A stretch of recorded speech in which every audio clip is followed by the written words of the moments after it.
Silver had a fantastic week, closing the week at $35.97 an ounce. That puts silver up 8.9% for the week. Meanwhile, gold has been posting all-time highs after all-time highs, and it closed the week at $3,309, which puts the gold spot price up 91% over the past 5 years. Silver had a great week, but how does it stack up to gold on a longer 5-year time frame?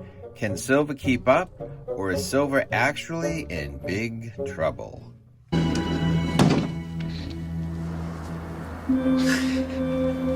Feel pretty good. I'm not scared at all. I just feel kind of invincible. Me too. I got a very positive attitude about this. Good, me too. Yeah.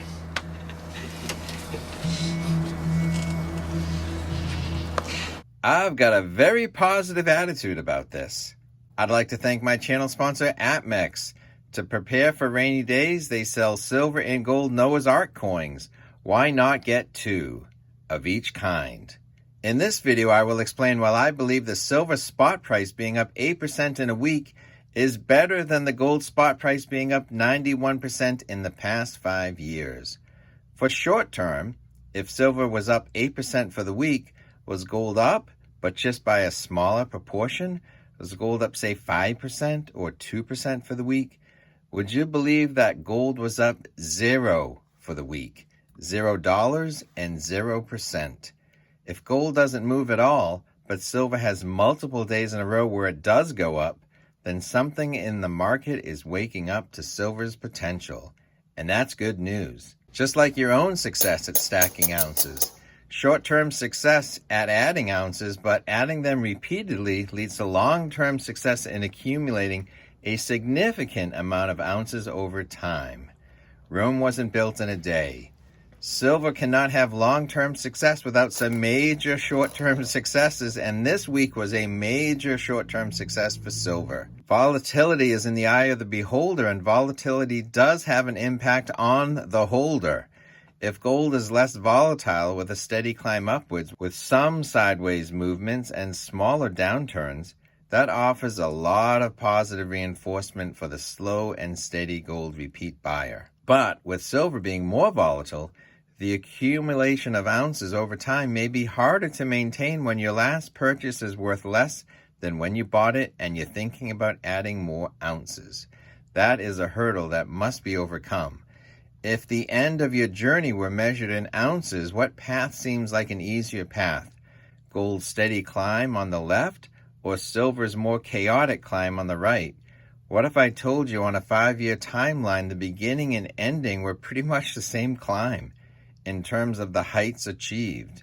But if the summit is the same height, do you want to hike a mountain, or do you want to climb the north face of a cliff without a safety rope?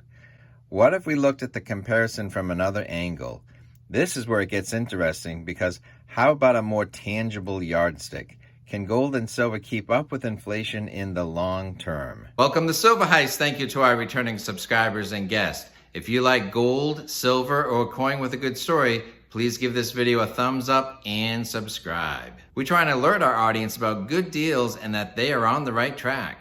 Like this video with over 107,000 views, you may be a better silver and gold stacker than you think. More on this later. Let's look at a longer-term success and use a more tangible yardstick. If gold is up 91% in 5 years, has the gold spot price kept up with inflation? And if you just barely keep up with inflation, is that more of a reflection of the dollar going down more than the gold price going up? And if gold keeps up with inflation, can silver do the same? Using the government CPI calculator, or Consumer Price Index, we will see if gold has kept up with inflation for the past 5 years. The past 5 years, we've all seen our food, grocery bills go up, our electric bills go up, or if you bought a new or used car, how big the sticker prices have become, or how the monthly car payments have gone up quite a lot. So if you look at the spot price of gold 5 years ago, it was $1,684. So you could have bought $1,684 worth of goods and services in June 2020, or you could have saved it in the form of a 1-ounce gold coin. The CPI calculator will tell you how many dollars you would need in June 2025 to buy the same amount of goods purchased back in 2020. And because of inflation, you would now need $2,107 of stored value of dollars today. So if you bought $1,600 worth of goods 5 years ago, you need another $500 to buy the same amount of items. But if you saved your money in the form of gold, is 1 ounce of gold worth $2,100 or more? Gold has exceeded the amount of dollars by a lot. So gold has definitely kept up with inflation. So instead of $2,100, gold is worth just over $3,300 in 2025. But how about silver? At $17.42 an ounce 5 years ago, if you saved your money in the form of silver, would the value of silver keep up with inflation? To just keep up with inflation, silver would need to be worth $21.80 an ounce 5 years later. But since silver is just shy of $36 an ounce, silver has definitely kept up with inflation too. So at this very moment, silver had a huge week, but gold did not go up at all. Short term, silver is doing great. And long term, at the 5-year mark, during some of the worst inflation in recent memory, or the worst inflation of many people's lifetime, both gold and silver have both kept up with inflation. But how about a straight percentage comparison? If gold is up 91% in the past 5 years, where does silver stack up? If gold got to be up 91% over the past 5 years by stringing slow and steady and then amazing and steady and grabbing all the headlines, and with gold hitting all-time highs after all-time highs, has silver hit any all-time highs? Asking if silver has hit any all-time highs to me is a false statistic. Someone could love the New York Yankees and the team could be having a great decade and beating the best the competition has to offer. But if someone said that if the current Yankees don't have a Babe Ruth or a Lou Gehrig on their roster, they can't be a great team, that's a false statistic. With gold being up 91% in the past 5 years and hitting all-time highs after all-time highs, it is an impressive run, and any holder of gold should be proud of their wise choice. But should the silver stacker also be proud of their choice? Or are they only banking on silver's future and future all-time highs?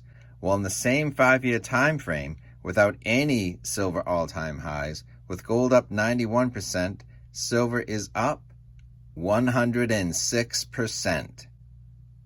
So how about that? Why silver up 8% in a week is better than gold up 91% in 5 years is this: silver had a great short-term week. Both metals have kept up with inflation during a 5-year time run. And while gold is up 91% the past 5 years while grabbing all the headlines, in those same 5 years, silver is up 106%. We really shook the pillars of heaven, didn't we, Wang? If you want to know the 7 signs that you may be a better gold and silver stacker than you think, then you're going to want to watch this video with over 100,000 views next.